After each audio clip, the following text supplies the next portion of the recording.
Hi guys, Mimi G here. Today I'm going to show you how to make a quick and easy modification to New Look pattern 6511.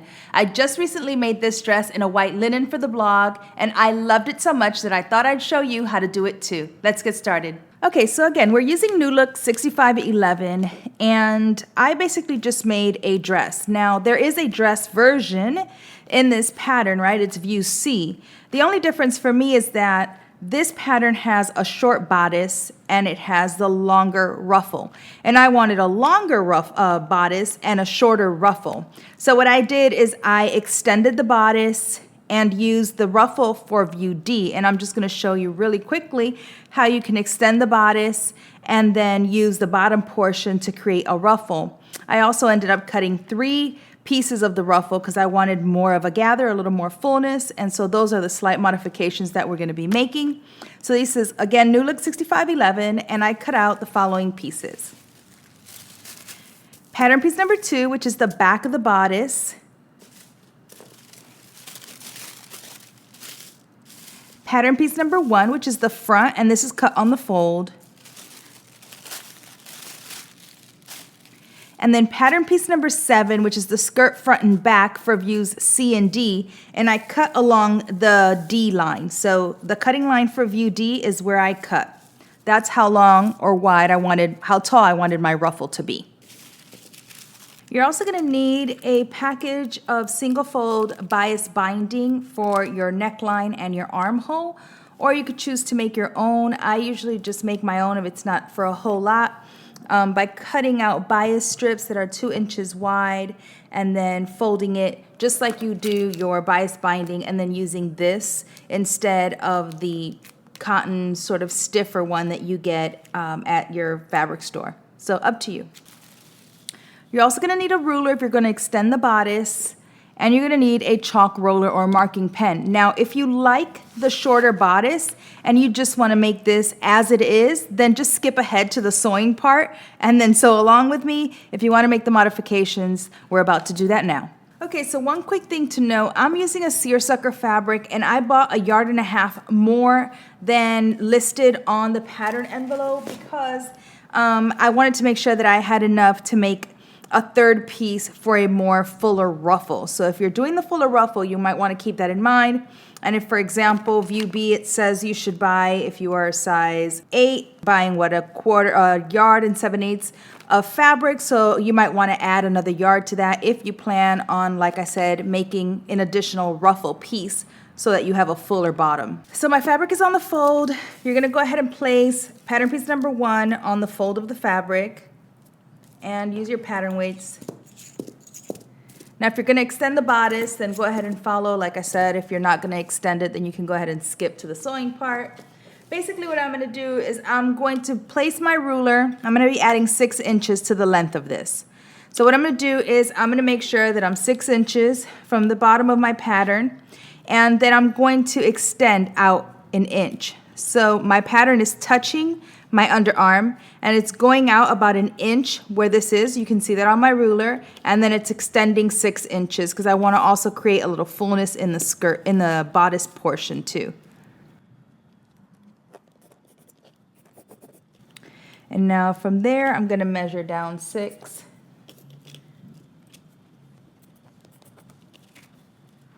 And 6. Now this becomes my new cutting line.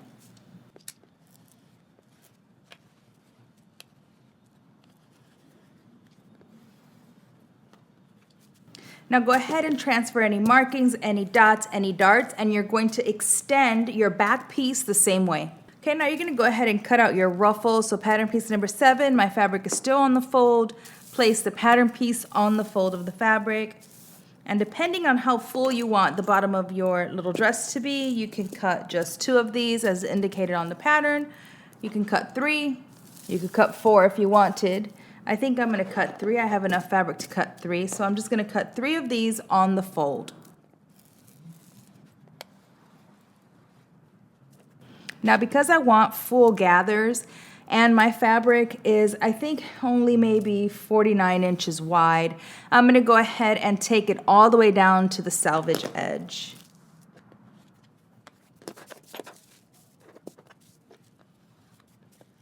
Now using this piece as my guide, I'm just gonna place this on top of my fabric and I'm gonna cut out 2 more.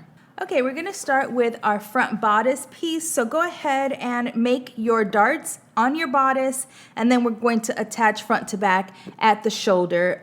Darts are pretty basic, so you should know how to do these. You can also always watch the Sewing Basics video that's linked in my description box, or you can sign up for the Sew It Academy. Okay, once your darts are in place, go ahead and place right sides facing, matching your shoulders. We're not going to sew up the center back just yet. Go ahead and pin your shoulders together. Now head over to your sewing machine and stitch across your shoulders using 5/8 of an inch seam allowance. Once you have your shoulders sewn together, you're going to do the same thing to your sides. So align your notches, pin, then head over to your sewing machine and stitch your side seams, both side seams, using 5/8 of an inch seam allowance. Okay, you're going to go ahead and sew together your center back. So with right sides facing, make sure you finish off the edge of your center back first. I went ahead and serged my seam allowance, and I'm going to pin. I'm going to pin at my dot, right, because that's where I know I have to stop to leave that keyhole opening in the back.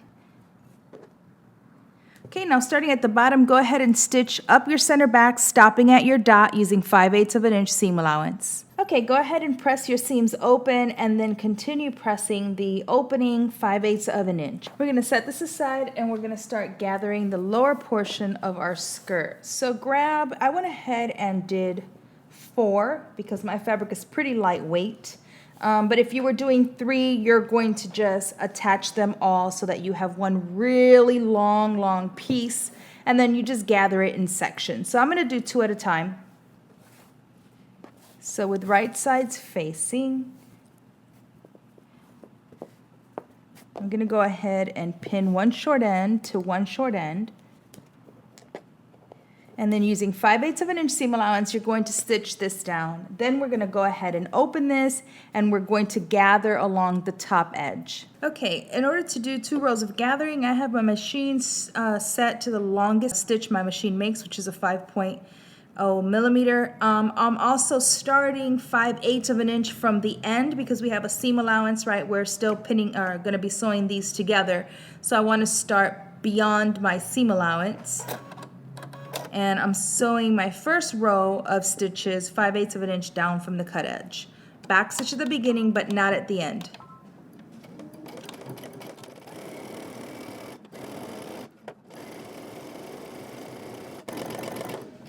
Okay, I'm going to stop at my seam where I joined 2 of my panels together. I'm going to lift my needle and then pull your threads. And then you're going to start again. And you're going to make another row of stitches about 1/4 inch away from the first row.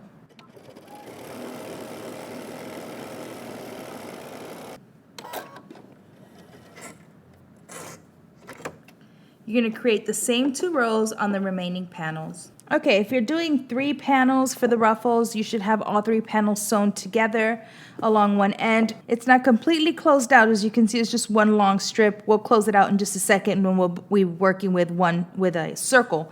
But for now, we're going to keep it open while we gather. Now, I gather each panel by itself just because it's easier than trying to gather an entire long piece. So sometimes when I'm gathering large sections or large pieces, I do it sections at a time. So I did 1 panel, then I did 2 rows of gathering stitches on the other panel, and then I gather them individually. So I'll gather each section at a time, and then I use this sort of as my guide.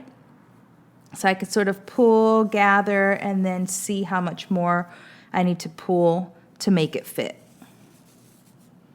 Be careful not to pull too hard. You don't want to break those stitches. Remember that you still need 5/8 of an inch on either side because we need to sew those side seams together.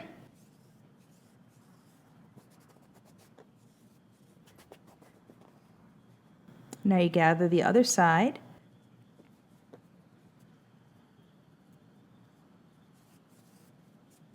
Now, if you did only 3 panels, then you're going to make sure that the 3 panels are gathered to go around the circumference of your dress. But because I did 4, I'm using 2 panels for the back and 2 panels for the front. Okay, that looks just about right. I can sort of adjust my gathers once I attach. So now I'm going to set this aside. You're going to do this to the other 2 panels if you're doing 4 panels. If you're doing just the 3 panels, make sure your gathers are even and that your bottom ruffle fits around the circumference of your bodice. Okay, now we're going to go ahead and sew the side seams together of our ruffle. So I've now gathered both of my panels, actually all 4 of my panels, and then stitched them together. And now I'm going to make sure that right sides are facing, and we're going to pin along the side.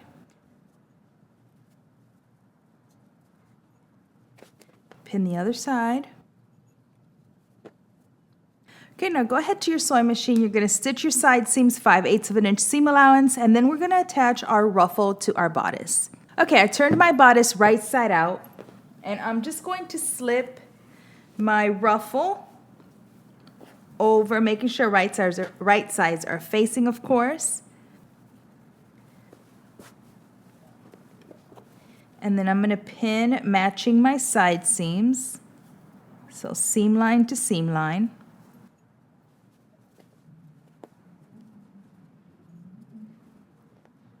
And I have 4 panels, so I have a center back seam line and a center front seam line. But the nice thing about this is that you won't see those seam lines because 1, there's gathering, and 2, I'm using a seersucker, which also will disguise the seam line. Okay, then I'm going to go ahead and see if I need to pull any more, and I do. So now is where you can sort of just pull and adjust your gathers as you need them.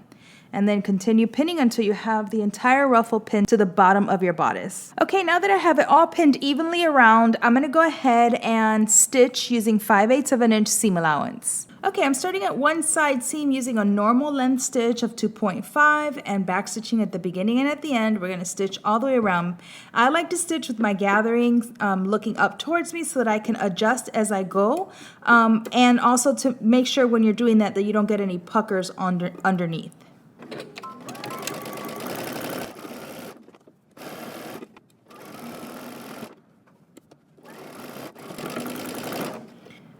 You're going to continue sewing all the way around. Okay, now that we have the bottom attached to the bodice, we have this really nice full ruffle. We can go ahead and start finishing our armhole and our neckline. So what we're going to do is I'm going to grab my bias binding. If you're using store-bought binding that came in a package, just follow the instructions given. It's really easy. When I make my own bias binding, this is a 2-inch piece of fabric that I cut on the bias. I fold it in half, wrong sides facing, and I give it a good press.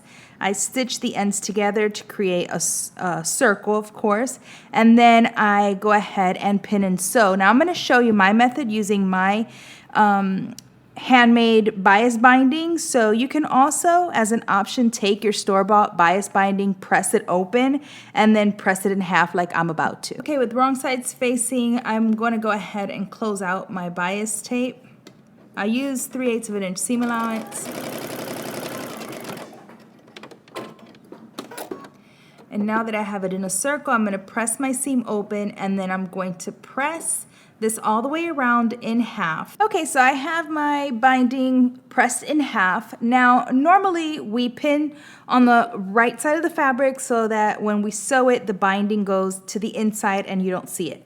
But I actually like that I'm using the same fabric as my dress, and it's sort of going to give me a bit of a diagonal line on my bias binding, which I think is a cute detail. And a lot of times, if I want to add a bit more detail to my garments when using bias tape, I use it as a decorative feature versus it just being a finishing feature. So I'm going to show you how to do that. Instead, what I do is I pin on the wrong side. So I'm going to pin this onto the wrong side, and I like to match my underarm seam first. So we're essentially pinning wrong sides facing. And then what we're going to do is stitch around, and then the bias binding comes to the front, and we stitch along the edge, which will give your armhole and your neckline a really nice finish. Just go around and pin your entire binding to your armhole. Now once you have it pinned, we're going to go to the sewing machine and we're going to stitch around using 3/8 of an inch seam allowance. Okay, we're going to go ahead and start stitching, back stitch at the beginning and at the end, and we're again using 3/8 of an inch seam allowance.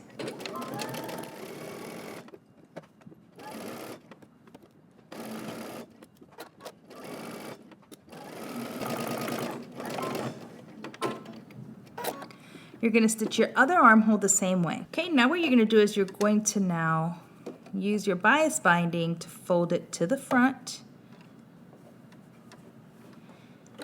And now we're going to stitch along the edge.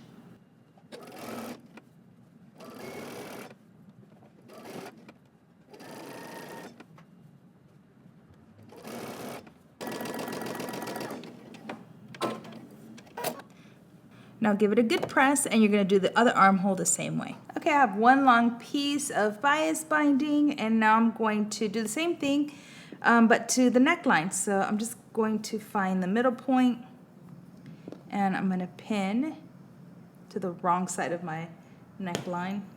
And you're going to do the same exact thing that you just did with the armhole. Nothing really changes. The only thing that's going to be different is at the tail end of this, right? Because we have the end here. You're going to leave it long, which is why I cut it long so that we can tuck it and finish it off nicely at the end.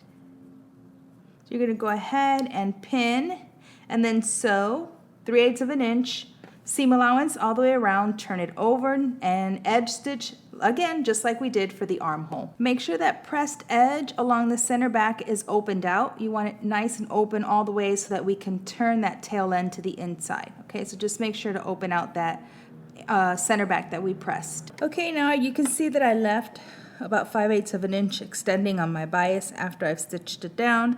I'm going to turn back my seam allowance for the center back and then I'm just going to turn this to the inside like this. And then we can stitch over the top and slip stitch this closed. Okay, now all you have to do is do a little hook and eye for the back, or you could do a thread loop if you know how to do a thread loop. And then the only thing left for you to do on the dress is to go ahead and serge and hem the bottom of your dress. Now as an option, I'm going to create a bow that I'm going to place at one of my shoulders. You can do this as a temporary bow, meaning you can attach one of the back pins so that you can, or a safety pin, so you could just take it on and off as you want to and not necessarily have to tack it down to your dress. You can place it in different parts. You can place it on the shoulder. You could place it here along the ruffle in the front. It really just depends. You could even place it in the front. So that's just a little option. I'm going to go ahead and show you how to do that now. Okay, this is a super easy bow. Okay, so what I did is I cut a piece of fabric that's 23 inches by 13 inches. Now you can cut your rectangle however big or small you want. Obviously, the smaller your rectangle, the smaller your bow is going to be. So all you're going to do is right sides facing, fold it in half. We're going to stitch all the way around, but we're going to leave about a 2-inch opening so we could turn our bow right side out. Then you're going to cut a piece of fabric that's, for me, this is 9 inches by 3 inches. You just want it to be long enough that you can stitch it in half, turn it right side out, and then use it for the center of your bow. Okay, I'm using a 3/8 of an inch seam allowance. I'm going to back stitch and I'm going to stitch all the way around, but I'm going to leave a 2-inch opening.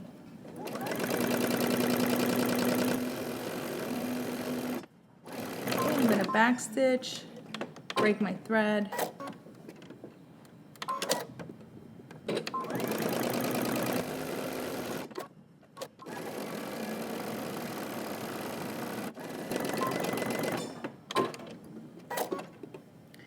Okay, now I'm going to grab my centerpiece for the bow, fold it in half, right sides facing.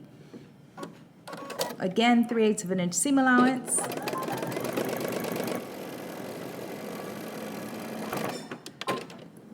Now go ahead and turn both of these right side out. Okay, so now we have our bow turned right side out, and you can go ahead and slip stitch that opening or stitch it closed with your sewing machine.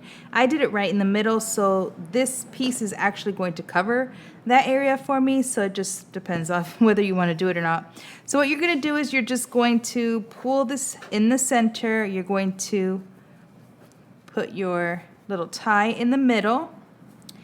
And now what you're going to do is you're going to go to your sewing machine and you're going to stitch this closed, okay? And then just flip it so that the seam is on the inside. Okay, so I went ahead and stitched it. I'm going to trim this down, and then you can just turn it so that that seam is on the inside and you can't see it.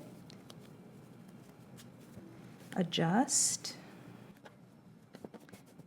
And now you have a finished bow. Once you have your bow, you can go ahead and pin one of those backs to your bow and then make this a removable one so you can move it around wherever you want. And after finishing your hem and adding your hook and eye, you are all done. All right, guys, that's all there is to it. Please make sure and follow me on Instagram if you're not already following at Mimi G Style. I have also started adding content to my IGTV, things that you won't see here on my YouTube channel. And if you ever make any of my projects, please make sure and hashtag me at hashtag Mimi G Tutorials. Until next time, peace.